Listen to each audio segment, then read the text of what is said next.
दोस्तों, Indian railway finance corporation limited यानी IRFC की बात करें तो यहाँ पे ओएफएस आने की फिर से संभावना बनने लगी है।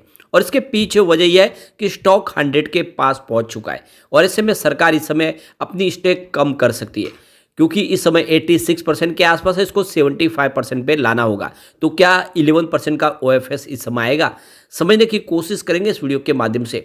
वैसे आईआरएफसी के लिए दो बड़ी गुड न्यूज निकल के आने वाली है। यह आईआरएफसी के प्राइस को बहुत ऊपर लेके जा सकती है।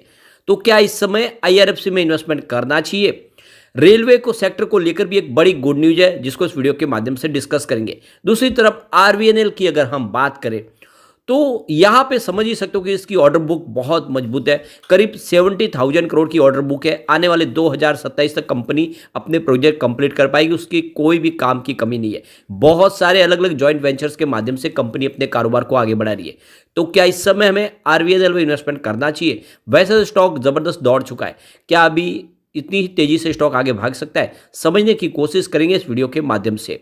लेकिन फ्रेंड, उससे पहले अगर आप पहली बार हमारे चैनल पे आए तो चैनल को सब्सक्राइब कर दीजिए, एक बेल आइकॉन दबा दीजिए ताकि जब भी नया वीडियो बने पहला नोटिफिकेशन आपको मिले। वीडियो पसंद आए तो लाइक से जरूर कीजिए। चलो फ्रेंड्स, वीडियो स्टार्ट करते हैं। मैं हूँ आपका दोस्त एस बी दवे और हमारे अपने चैनल ऑनलाइन कमाई में आपका बहुत बहुत स्वागत है।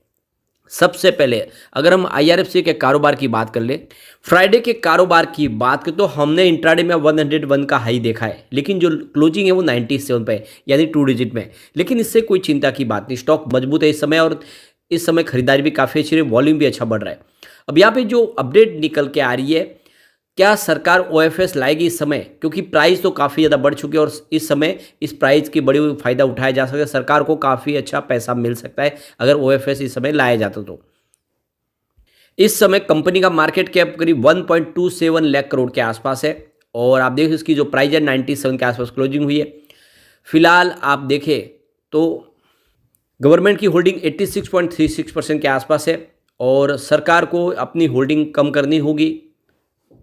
25% टोटल स्टेक होल्डिंग यहाँ पे आप देखो कि जनरल पब्लिक के पास होनी चाहिए, यानी 75% की अपर लिमिट है। इसके ऊपर कोई भी प्रमोटर अपनी होल्डिंग नहीं रख सकते, उनको होल्डिंग अपनी डाइवेस्ट करनी ही पड़ती है। तो ऐसे में सरकार 11% के आसपास का ओएफएस ला सकती है। तो यहाँ पे जनवरी महीने के अंदर या फिर इससे आगे यानी 2024 में कंपनी ओएफएस ला सकती है। इसके ऊपर सरकार ने पहले भी कहा है कि हम अपनी एक्स्ट्रा स्टेक को बेचेंगे। इससे पहले इन्होंने एसजेवीएन का ओएफएस लाया और आरवीएनएल का भी लाया। लेकिन यहाँ पे जो सबसे बड़ी यहाँ पे जो राहत भरी खबर ये है कि भले ओएफएस के समय थोड़ी डिस्काउंट प्राइस की वजह से प्राइस नीचे आती है, लेकिन फिर रिकवरी भी हो जाती है, जैसा हमने एसजेवीएन में भी देखा और आरवीएनएल में भी देखा है।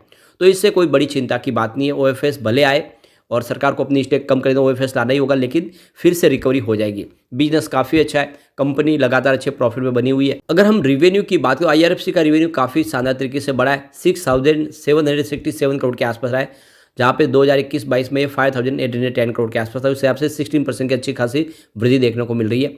वैसे प्रॉफिट में 9% की गिरावट हुई है। देखो कि 1550 करोड़ के आसपास प्रॉफिट रहा है, जो पिछले साल सेम क्वार्टर में 1714 करोड़ के आसपास था। इस समय कंपनी के एयूएम की बात करें तो टोटल यहाँ पे आपको 4,66,171.88 करोड़ के आसपास दिखाई देगा।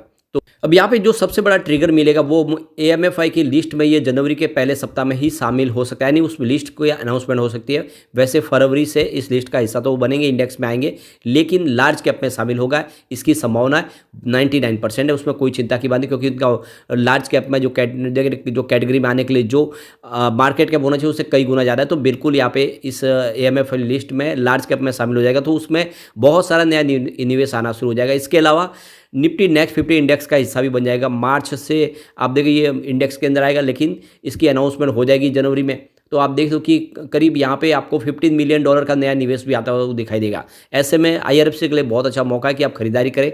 आने वाले समय आईआरएफसी आपको मालामाल कर देगा। अब चलते हैं हम रेल विकास निगम लिमिटेड की तरफ। 176 पर क्लोजिंग थी, जहाँ पे 0.28% की गिरावट देखने को मिली। वैसे स्टॉक ने बहुत ही ज़बरदस्त रिटर्न दिया है। 30 रुपये से स्टॉक ने दौड़ना शुरू किया तो 200 तक पहुंचा, इस समय 176 के आसपास है। अब यहाँ पे जो बड़ी अपडेट निकल के आ रही है, सरकार करीब 7 ट्रिलियन रुपीज़ का बड़ा निवेश कर सकते हैं आने वाले कुछ सालों में रेलवे के इंफ्रा में।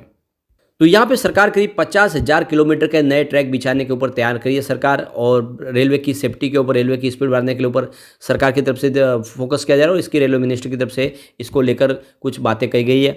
सरकार क्या कहना है कि वंदे भारत ट्रेनें लाई जा रही है, उसके हिसाब से ट्रैक को भी दुरुस्त करना है, उसके हिसाब से ट्रैक को बनाना, क्योंकि हाई स्पीड ट्रेनें चल रही है और आने वाले समय बुलेट भी आएगी, तो बहुत सारे नए ट्रैक बिछाने की संभावना बन रही है। तो यहाँ पे सरकार ने 2047 का विजन पेश कर दिया है। आने वाले समय में सरकार करीब 1 लाख किलोमीटर के नए रेलवे ट्रैक बिछाने की संभावना बनाने लगी है। इसके अलावा गेज कन्वर्जन होगा, और बाद में देखें तो जो ट्रैक है जो सिंगल है उसको डबल करना है। तो आने वाले 25 साल में 15 से लेकर 20 ट्रिलियन रुपीज़ का निवेश सरकार करने की योजना बना चुकी है। फाइनेंशियल 2022-23 में ही देखें तो करीब 5,200 किलोमीटर का नया रेलवे ट्रैक ऑलरेडी सरकार ने यहाँ पे बिछा दिया है, और आने वाले समय इसको और तेज़ी लाने की उम्मीद बन रही है। आने वाले बजट में सरकार करीब 50,000 करोड़ का और नया ऐलान कर सकते हैं 5,000 से 5,500 किलोमीटर के नए ट्रैक बिछाने के लिए। तो यह इस पिछले साल के बजट के मुकाबले आपको यहाँ पे 50% के आसपास की वृद्धि देखने को मिलेगी। तो कुल मिला के सरकार अपना कैपेक्स इस बार भी बजट में बढ़ाएगी, और इसका फायदा रेलवे की कंपनियों को होगा, और चाहे IRFC हो या रेलवे की कंपनी, इंफ्रा कंपनी, RVNL, दोनों को ही बेनिफिट मिलेगा सीधा सरकार की इस मंशा का। यहाँ पे गौर करने वाली बात है कि करीब 1 किलोमीटर के ट्रैक बिछाने के लिए 15 करोड़ का खर्च आता है। उस हिसाब से देखें तो बहुत सारा खर्च होने वाला है, और लगातार जो वंदे भारत की संख्या बढ़ाई जा रही है उस हिसाब से ट्रैक को दुरुस्त करना भी जरूरी है। गवर्नमेंट के अनुमान के हिसाब से देखें तो करीब 8 बिलियन लोग हैं जो ट्रेवल करते हैं ट्रेन के माध्यम से, जो आने वाले 2030 तक इनकी संख्या 80 बिलियन तक हो जाएगी। ऐसे में आप देखें तो कैपेसिटी बढ़ेगी, और लोगों की इस सफ़र को आसान करने के लिए ट्रेन के फेरे भी बढ़ेंगे, ट्रेन की संख्या भी बढ़ेगी, और नए ट्रैक भी बिछेंगे। तो बहुत सारा इन्वेस्टमेंट होने वाला है, और ये इशारा कर रहा है कि आने वाले समय RVNL भी कमाल कर सकता है। वैसे RVNL के बिजनेस की बात करें तो काफ़ी तेज़ी से बढ़ी रहा है। मार्च 2021 में जहाँ पे सेल्स 15,404 करोड़ के आसपास था, जो इस TTM बढ़ के 21,218 करोड़ तक पहुँच गया। काफ़ी ज़बरदस्त तरीके से बढ़ा है। यहाँ पे ऑपरेटिंग प्रॉफिट भी बढ़ा है मार्च 2021 में, जहाँ पे 880 करोड़ के आसपास था, जो इस TTM 1,297 करोड़ तक पहुँच गया है। इसके अलावा अदर इनकम में भी इजाफा हुआ, 808 करोड़ के आसपास थी मार्च 2021 में, जो इस बार 1,208 करोड़ तक पहुँच गई है।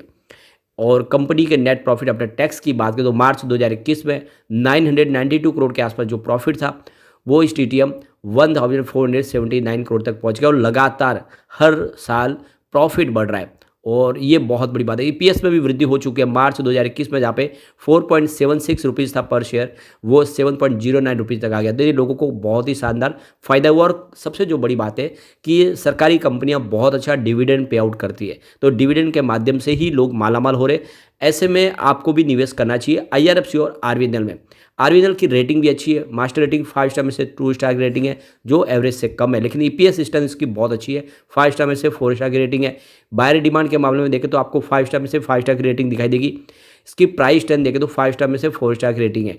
ग्रुप रैंक के मामले में 5 स्टार में से 3 स्टार की रेटिंग है। ओवरऑल इसकी रेटिंग बहुत अच्छी है, जो इशारा करेगा आने वाले समय स्टॉक फिर से वैसे ही शानदार रिटर्न दे सकता है।